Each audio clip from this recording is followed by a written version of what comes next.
you take from slavery and the way music was made at the church?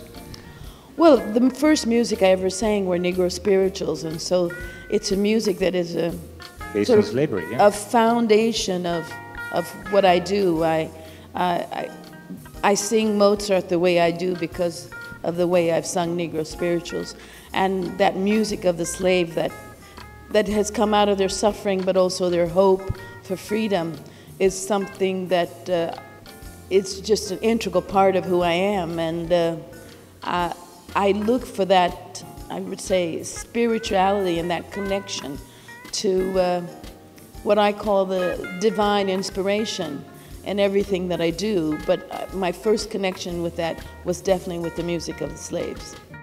To be an artist means that you're at constant service of your art. It always comes first. The composer comes first, and that we are there. And if we have done the work, then we receive the privilege to serve. And I want to be able to pass that message on, and that you must, as Jenny Terrell told me, not listen to the noise. If you want, you must follow your way. And no matter how much time it may take, you must follow your own way. Don't listen to agents. Don't listen to your record companies. And for whatever you do, don't read reviews. There are also moments of grace, I can say, where I really feel like the audience hears the music collectively with one single ear. And in those moments, we vibrate together.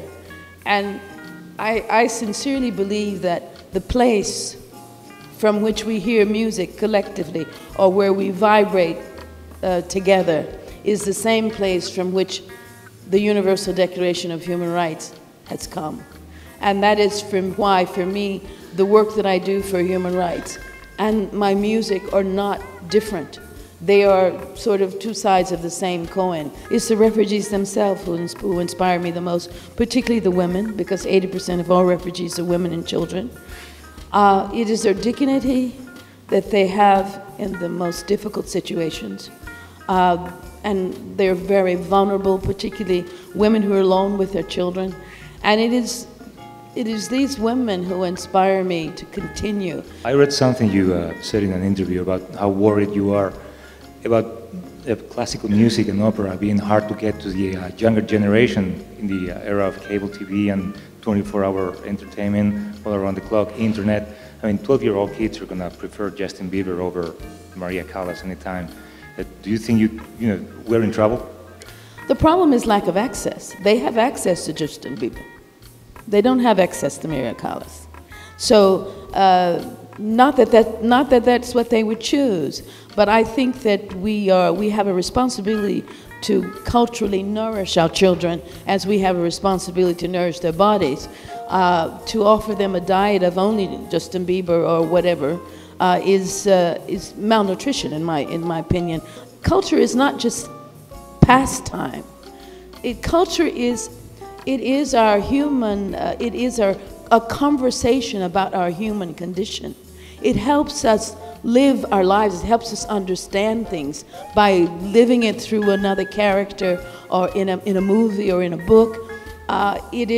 It also inspires us to be creative and to have critical thinking. Or you don't need to warm up your voice. No. You don't. Well, it was a pleasant conversation, but it was a setup. We brought you here to sing. Oh, you did? You have a pianist? You have somebody well, you have a microphone. You don't need a microphone. You yes, can sing. Of course. Lord, I sing 'cause I know how it feels to be free.